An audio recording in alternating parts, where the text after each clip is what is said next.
Dosi Surah Al-Araf ki ayat number Jama ka humtramat hoy 171 dagi A'udhu billahi minash shaitanir rajim Bismillahir rahmanir rahim Wa idh nataqna al-jabala fawqahum ka'annahu zullatun wa zannu annahu waqi'un bihim khudhu ma ataynakum biquwwatin واذكروا ما فيه لعلكم تتقون aduga pallu aikoina aidi Allah na thangat khibadu chingjau du makhoi gi mathakta maduna amamba laichin oiraduna aduga makhoina khan khibadu madu soidana tasillak lagani haina makhoi gi mathakta aduga Allah na haibi khibadu chetna payu Allah na nakhoida piri badu aduga ningsingu maduda yauri badu nakhoina Allah bu ki janaba ya thamoi sikan thabo bani sal kangu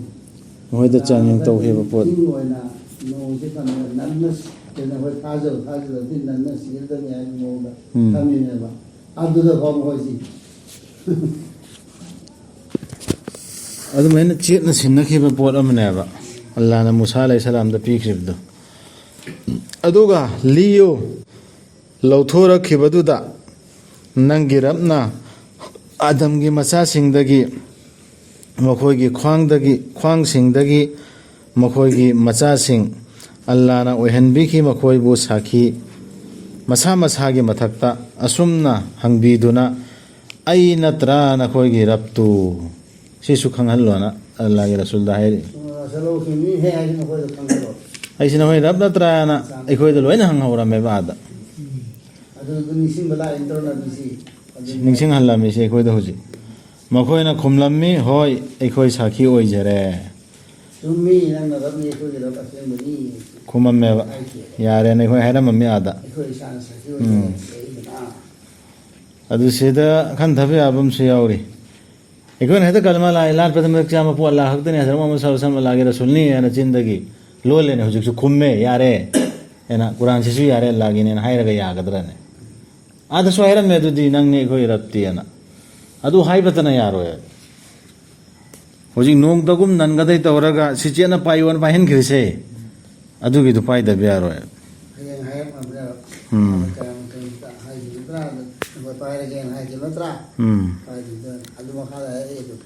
ekhoi sakhi oi jare madugi masin alamdrabadi masina lamdrabadi nakhoina haigani hingal hanmigadaba numitta tasenama aikhoi masi khangjadabani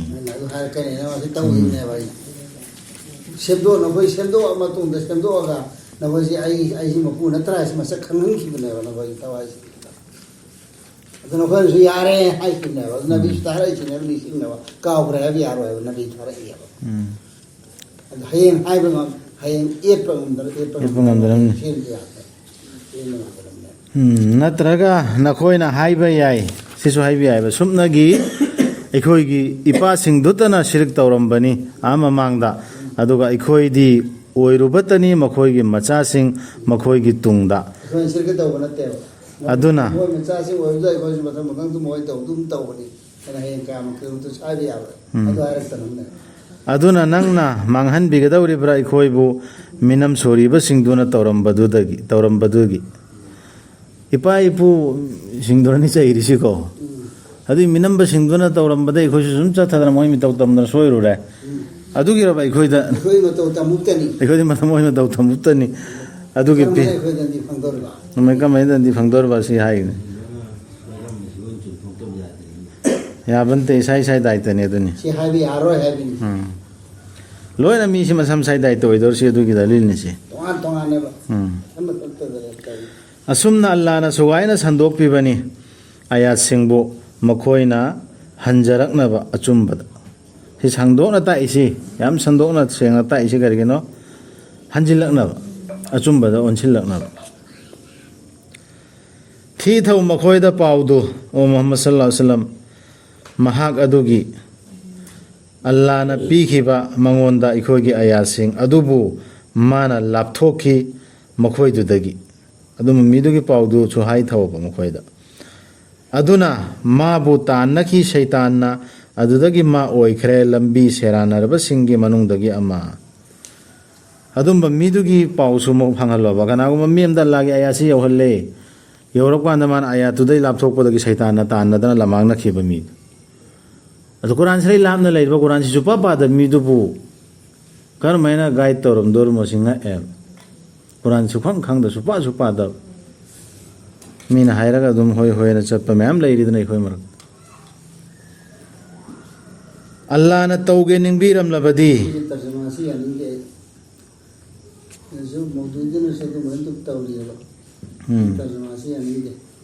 واتل عليهم نبأ الذي آتيناه آياتنا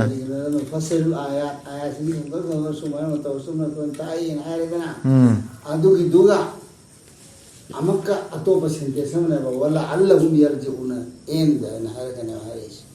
ترى سي بولنا نبهلي منا بولنا هم سيرسو تمہیں محلی بہلی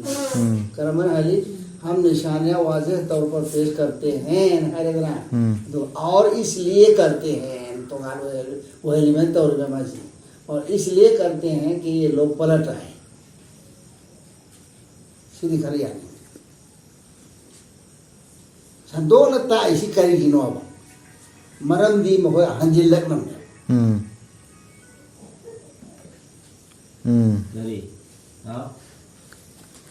ꯑꯗꯨꯏ ꯃꯈꯥꯒꯤꯗꯨꯔꯣ ꯌꯥꯅꯤꯡꯗꯦ ꯍꯥꯏꯔꯁꯤ ولا اللهم يرجعون نا هجي حل مميدا حل دو هاي اوه لاست ꯀꯔꯝꯕ ꯌꯥꯠꯅꯣ ꯍꯥꯏꯔꯁꯤ ꯄꯥꯅ تو كيدو هاي تو غربا ꯑꯁꯨꯝꯅ ꯑꯩꯈꯣꯏꯅ ꯁꯨꯃꯥꯏꯅ ꯍꯥꯏꯅꯣ أسمع إخوانا 75 ꯅꯦ ꯍꯧꯖꯤꯛ ꯑꯔꯣꯏꯕꯗ مꯃꯩꯗ ꯍꯜꯂꯨ ꯍꯜꯂꯨ ꯃꯃꯩꯗꯨ ꯑꯇ ꯍꯧꯖꯤꯛ ꯄꯥꯛꯀꯤꯗꯣ ꯏꯔꯪ ꯆꯠꯇꯗ꯭ꯔꯤꯉꯩꯗ ꯍꯣꯏꯅꯦ 74 ꯍꯥꯏꯔꯣ ꯑꯗꯨ ꯃꯊꯛꯀꯤ ꯑꯌꯥꯠꯅꯦ ꯍꯣꯏ ꯑꯗꯨ ꯄꯥꯔꯛꯑꯣ ꯑꯗꯨ ꯑꯁꯨꯝꯅ ꯑꯩꯈꯣꯏꯅ ꯁꯨꯃꯥꯏꯅ ꯁꯟꯗꯣꯛꯄꯤꯕꯅꯤ ꯑꯌꯥꯠꯁꯤꯡꯕꯨ ꯃꯈꯣꯏꯅ ꯍꯟꯖꯔꯛꯅꯕ ꯑꯃꯁꯨꯡꯒꯤ ꯑꯥꯔꯊ ꯈꯔ ꯌꯥꯎꯔꯤ ꯋꯥꯂꯥ ꯑꯜꯂꯍꯨꯝ ꯍꯥꯏꯗ꯭ꯔꯣ ꯑꯗꯨ ꯋꯥꯎꯒꯤ ꯑꯥꯔꯊ ꯈꯔ ꯌꯥꯎꯗ꯭ꯔꯥ ꯍꯣꯏꯅꯦ ꯑꯗꯨꯕꯨꯗꯤ ꯑꯩꯅ ꯈꯜꯂꯨꯁꯤꯅ 75 ꯀꯤꯔꯥꯅ ꯈꯜꯂꯨ ꯅꯠꯇꯦ ꯍꯟꯕꯝꯗꯤ ꯑꯗꯨꯝ ꯌꯥꯔꯦꯕ ꯌꯥꯕꯗꯤ ꯌꯥꯔꯒꯅꯦ ꯅꯤꯡꯕ ꯊꯨꯡꯗꯦꯕ ꯍꯜꯂꯤꯕ ꯀꯨꯔꯥꯟꯗ ꯍꯥꯏꯔꯤꯕ ꯋꯥꯁꯤ ꯌꯥꯎꯗꯦ ꯃꯥꯏ ꯑꯅꯤ ꯑꯣꯏꯍꯜꯂꯦꯕ ꯁꯟꯗꯣꯛꯅꯁꯨ ꯇꯥꯏ ꯑꯗꯨꯒ ꯃꯈꯣꯏ ꯍꯟꯖꯤꯜꯂꯛꯅꯕꯒꯤꯗꯃꯛꯇꯅꯤ ꯍꯥꯏꯕ ꯇꯣꯉꯥꯟꯅ ꯍꯥꯏꯔꯤ ꯃꯔꯝꯗꯤ ꯃꯈꯣꯏꯅ ꯍꯟꯖꯤꯜꯂꯛꯅꯕ ꯍꯥꯏꯕ ꯌꯥꯕ꯭ꯔꯥ ꯃꯔꯝꯗꯤ ꯍꯥꯏꯕꯁꯨ ꯋꯥꯎ ꯌꯥꯎꯗꯦ ꯑꯗꯨꯁꯨ ꯋꯂعلهم ꯁꯤ ꯋꯥꯎꯁꯤꯅ ꯃꯔꯝ ꯑꯣꯏꯍꯜꯂꯕ ꯑꯗꯨꯗꯤ ꯌꯥꯏ ꯋꯥꯗꯨꯅꯤ ꯍꯥꯏꯔꯁꯤ ꯑꯣꯏꯔꯤꯕ ꯍꯜꯂꯛꯇꯤ ꯃꯈꯣꯏ ꯍꯟꯖꯤꯜꯂꯛꯅꯕꯅꯤ ꯍꯥꯏꯕꯗꯨ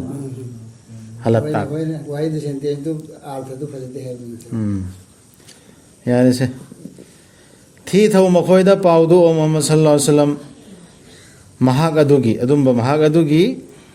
ꯑꯜꯂꯥꯍꯅ ꯄꯤꯈꯤꯕ ꯃꯉꯣꯟꯗ ꯑꯜꯂꯥꯍꯒꯤ ꯑꯌꯥꯠꯁꯤꯡ ꯍꯥꯏꯗꯤ ꯌꯧꯍꯟꯈ꯭ꯔꯕ ꯄꯤꯈ꯭ꯔꯕ ꯑꯗꯨꯕꯨ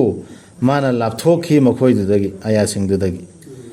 ꯑꯗꯨꯅ ꯃꯥꯕꯨ ꯇꯥꯟꯅꯈꯤ ꯁꯩꯇꯥꯟꯅ ꯑꯗꯨꯗꯒꯤ ꯃꯥ ꯑꯣꯏꯈ꯭ꯔꯦ ꯂꯝꯕꯤ ꯁꯦꯔꯥꯟꯅꯈ꯭ꯔꯕꯁꯤꯡꯒꯤ ꯃꯅꯨꯡꯗꯒꯤ ꯑꯃ ꯑꯗꯨꯝꯕ ꯃꯤꯗꯨ ꯑꯗꯨꯝꯕ ꯇꯥꯡꯁꯨ ꯑꯗꯨ ꯄꯥꯎꯗꯨꯁꯨ ꯇꯥꯍꯜꯂꯣ ꯑꯗꯨꯝꯕ ꯃꯤ ꯑꯃꯁꯨ ꯌꯥꯎꯈꯤꯕ ꯑꯥꯂꯤꯝ ꯈꯪꯗꯦ ꯀꯔꯤ ꯈꯪꯗꯦ ꯑꯃ ꯌꯥꯎꯈꯤ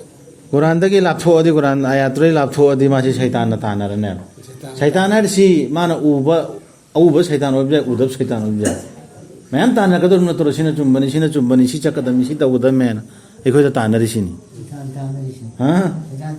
ꯑꯗꯨꯅꯤ ꯑꯗꯨꯅꯤ ꯀꯨꯔꯥꯟꯁꯤꯗꯩ ꯂꯦꯡꯊꯣꯛꯄ ꯌꯥꯗꯦꯕ ꯂꯩꯊꯣꯛꯄ ꯑꯩꯈꯣꯏꯅ ꯇꯧꯒꯦ ꯅꯤꯡꯕꯤꯔꯝꯂꯕꯗꯤ ꯍꯥꯏꯗꯤ ꯑꯜꯂꯥꯍꯅ ꯇꯧꯒꯦ ꯅꯤꯡꯕꯤꯔꯝꯂꯕꯗꯤ ꯑꯜꯂꯥꯍꯅ ꯃꯥꯕꯨ ꯊꯥꯡꯒꯠꯄꯤꯔꯝꯕ ꯌꯥꯏ ꯃꯗꯨꯅ ꯑꯗꯨꯕꯨ ꯃꯥꯅ ꯄ꯭ꯔꯤꯊꯤꯕꯤꯗ ꯅꯞꯇꯨꯅ ꯌꯥꯟꯅꯈꯤꯕꯅꯤ ꯗꯨꯅꯤꯌꯥꯗ ꯗꯨꯅꯤꯌꯥꯁꯤ ꯁꯣꯏꯕ ꯌꯥꯗꯦꯅ ꯀꯟꯅ ꯌꯥꯟꯅꯈꯤꯕ ꯄ꯭ꯔꯤꯊꯤꯕꯤꯗ ꯌꯥꯟꯅꯕ ꯂꯩꯗꯨꯅꯤ ꯑꯗꯨꯒ ꯃꯁꯥꯒꯤ ꯑꯄꯥꯝꯕꯒꯤ ꯇꯨꯡ ꯏꯟꯈꯤꯕꯅꯤ ꯁꯤ ꯇꯧꯔꯒ ꯐꯅꯦꯅ ꯃꯥꯅ ꯈꯟꯈꯤꯕ ꯑꯗꯣ ꯑꯗꯨꯗ ꯑꯗꯨꯝ ꯇꯧꯗ ꯂꯩꯈꯤꯕꯁꯤ ꯂꯥꯏꯔꯤꯛꯀꯤ ꯋꯥꯁꯤ ꯈꯟꯊꯈꯤꯗꯦ ꯃꯉꯣꯟꯗ ꯏꯟꯅꯔꯛꯏꯕ ꯁꯩꯇꯥꯟ ꯃꯌꯥꯝꯗꯨꯒꯤ ꯑꯗꯨꯝ ꯍꯥꯏꯕ ꯏꯟꯗꯅ ꯆꯠꯈꯤꯕ ꯑꯗꯨꯅ ꯃꯥꯒꯤ ꯄꯔꯃꯥꯟꯗꯤ ꯁꯤ ꯎꯜꯃꯥꯗꯅꯤ ꯍꯥꯏꯔꯤꯁꯤ ꯃꯧꯂꯕꯤꯗꯅꯤ ꯑꯗꯨꯅ ꯃꯥꯒꯤ ꯄꯔꯃꯥꯟꯗꯤ ꯍꯨꯏ ꯑꯃꯒꯤ ꯒꯨꯝꯕꯅꯤ ꯅꯪꯅ ꯃꯥꯕꯨ ꯇꯥꯟꯊꯣꯛꯂꯕꯁꯨ ꯃꯔꯩ ꯇꯤꯡꯊꯣꯛꯇꯨꯅ ꯃꯅꯤꯡꯁꯥ ꯊꯕꯦꯠ ꯊꯕꯦꯠ ꯍꯣꯟꯒꯅꯤ ꯅꯠꯇ꯭ꯔꯒ ꯅꯪꯅ ꯃꯥꯕꯨ ꯑꯗꯨꯝ ꯊꯝꯕꯤꯔꯕꯁꯨ ꯃꯔꯩ ꯇꯤꯡꯊꯣꯛꯇꯨꯅ ꯃꯅꯤꯡꯁꯥ ꯊꯕꯦꯠ ꯊꯕꯦꯠ ꯍꯣꯟꯒꯅꯤ मसी हुई की बा हुई ता लेतुम लंग तारेदना मरे तिंगे चकिनेबा अदगे मचिजा फंगनबा लायदना दोस मरे चिंगेगा तो मंजिंगने कने मसी अल्लाह के आया सिंगु यादव मी सिंगी परमानी मसी अल्लाह की आया सिंगु यादव मी सिंगी परमानी अदुना लियो वारी सिंगसी ओइबसु याई मखोइना खंथजर हिक सिंगे कुरान पाबा कुरान सु फंगेबा अलमासु सोलिबा मी मरुओइना मौरबी अखोइदनी हुईगी परमान तौरसे अल्लाह तांथुसु मरै हाव तिंगा दु आन चत्रो मपुन तांथोप कांदा अदुम थम्मसु हाव तिंग्रो दु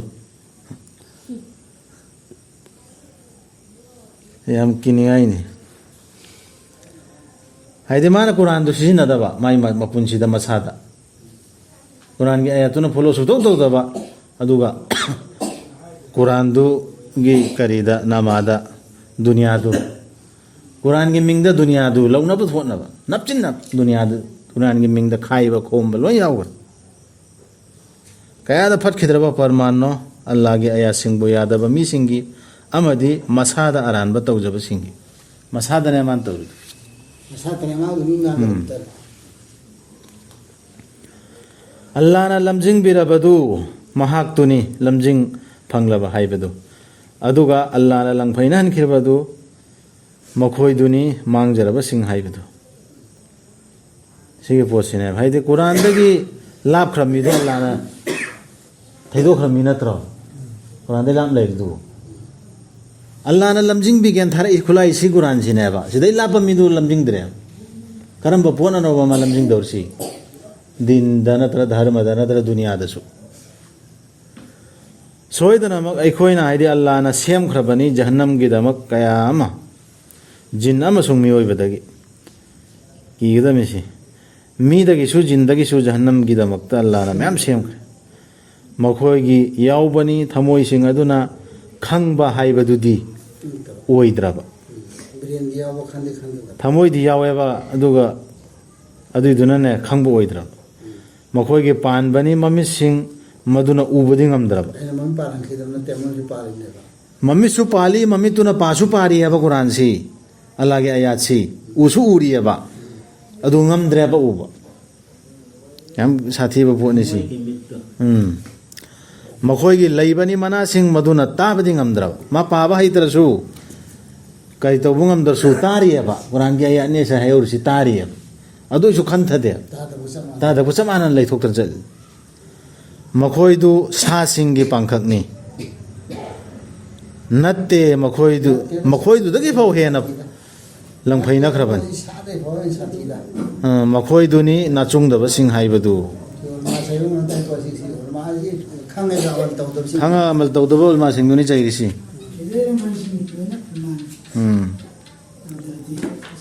सिंगी मिनि गइन सादे भवन साथीबा पांखक तौखरे अल्लाह दगेनी मिंग सिंगनी अल्लाह दगिदी अल्लाह गिदी मिंग सिंगनी फज फजरबा अदुना कौजौ माबु मखोइदु सिजिनदुना तिन्नब थादोगु मागी ममिंग सिंगबु मांगथोकप सिंगा मखोइदा शास्ति पीगनी मखोइना तौखिबदुगी दुआ तौबदनी सी दुआ की नेबा मरु ओइना सी कौब कांदने अल्लाह की मिंग फज फज गफूर रहीम गफ्फार अदरगी करी मैम लेरिदना गनी पीना हईबा सिगी मिंग सिंगसी अल्लाह खक्किने फज फजबसी सिगी मिंग से अतोप दे यांजिलन दुआ से अतोप यांजिलनो नंग तना कनांत लेतब इला सिनन खक्तनी मौला हायवा सिसी इला हायमा ममिंग निदरा सुमा सिना तबदा अतोप अतोप यांजिनरगा सिक तोरगा कौबु कौबु माय मिंग मैम लेयबा माय मिंग सुदु फज फज मिंग ले सुदु लोना अदु कौरगा दुआ तो अदु खत को मी अतेन तौनरिबा थे अगा लैथो अगा तौनरिबा ममिंग मांगहलगा अल्लाह की ममिंग मांगहन बायदि अल्लाह तौब ngमगदब थबक अल्लाह खतर तौब ngमगदब थबक तो अतोप मिसु ngमेना खलगा नत्र ngमेना यांजिले दुदी मखोइना सोय सभा तौबी दोरमी kan खलगा अदु तौरगा निसिंगगा तौबदो अदु तौबनो अदु मन तौब मिसिंगदुना तौबदो दुआ को तौदो अदु मिसिंगदो थादो अदु मिसिंगदो तिन थादो हाइनो ꯑꯜꯂꯥꯍꯅ ꯁꯦꯝꯕꯤꯈꯤꯕꯁꯤꯡꯗꯒꯤ ꯀꯥꯡꯕꯨ ꯑꯃꯅ ꯂꯝꯖꯤꯡꯉꯤ ꯃꯤꯁꯤꯡꯕꯨ ꯑꯆꯨꯝꯕꯅ ꯑꯗꯨꯒ ꯃꯗꯨꯅ ꯑꯆꯨꯝꯕꯗꯨꯅ ꯋꯥꯌꯦꯜ ꯇꯧꯏ ꯁꯤꯗꯤ ꯈꯪꯉꯕ ꯑꯜꯂꯥꯍꯅ ꯁꯦꯝꯕꯤꯈꯤꯕꯁꯤꯡꯗꯒꯤꯅꯦ ꯀꯥꯡꯕꯨ ꯑꯃ ꯃꯤ ꯒ꯭ꯔꯨꯞ ꯑꯃ ꯂꯝꯖꯤꯡꯉꯦꯕ ꯁꯤꯒꯤ ꯀꯨꯔꯥꯟꯁꯤꯅꯁꯨ ꯋꯥꯌꯦꯜ ꯇꯧꯋꯦ ꯑꯇꯩꯅ ꯅꯠꯇꯕ ꯑꯗꯨꯕꯨ ꯑꯩꯈꯣꯏꯒꯤ ꯑल्लाहꯒꯤ ꯑꯌꯥꯁꯤꯡꯕꯨ ꯌꯥꯗꯕꯁꯤꯡꯗꯨꯗꯤ ꯑꯩꯈꯣꯏꯅ ꯇꯞꯅ ꯇꯞꯅ ꯄꯨꯗꯨꯅ ꯆꯠꯀꯅꯤ ꯃꯥꯡ ꯇꯥꯛꯄꯗ ꯃꯈꯣꯏꯅ ꯈꯪꯗꯕ ꯃꯥꯏꯀꯩꯗꯒꯤ ꯃꯈꯣꯏꯅꯗꯤ ꯈꯪꯗꯕ ꯃꯥꯡ ꯇꯥꯛꯏ ꯑꯁꯤ ꯐꯖꯩ ꯁꯤꯗꯤ ꯏꯃꯩ ꯃꯁꯤꯅꯤꯅꯦ ꯁꯋꯥꯕ ꯍꯥꯏꯔꯤꯁꯦꯅ ꯑꯗꯨꯝ ꯆꯠꯂꯤ ꯑꯩꯅ ꯄꯤꯒꯅꯤ ꯃꯇꯝ ꯃꯈꯣꯏꯗ ꯇꯁꯦꯡꯅꯃꯛ ꯑल्लाहꯒꯤ ꯊꯧꯔꯥꯡꯗꯤ ꯃꯄꯥꯡꯒꯜ ꯀꯟꯕꯅꯤ صدق الله العظيم